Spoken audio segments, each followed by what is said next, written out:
Photo आपल्या चिंद्रन गावातील सर्व ग्रामस्थांना माझा नमस्कार। आज या ठिकाणी जे आंदोलन सुरू आहे, गेले 13-14 दिवस झाले जे 13 लोकांचं जे आंदोलन चालू आहे, त्या आंदोलन एकदम शांततेत आणि चांगल्या याच्यामध्ये पार पडलं।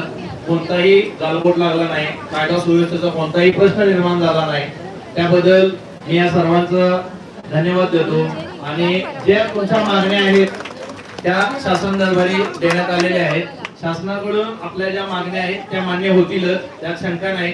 परंतु तुम्ही सर्वांनी किंवा महिला मंडळांनी जास्त, मी दोन्ही ठिकाणी हजर होतो, मग ते वरती पाण्याच्या टाकीत असू दे किंवा पाण्यामध्ये बसलेलं असू दे, त्यांनी पण चांगलं त्यांचं यांना पाठबळ दाखवलं, त्याबद्दल पण मी त्यांचा सर्वांचा आभारी आहे। आणि असं शांततेत उपोषण पार पडलं त्याबद्दल मी नवी मुंबई पोलीस आयुक्तालयातर्फे तुमच्या सर्व चिंद्रन गावातील ग्रामस्थांचा आभारी आहे। जय हिंद, जय भारत।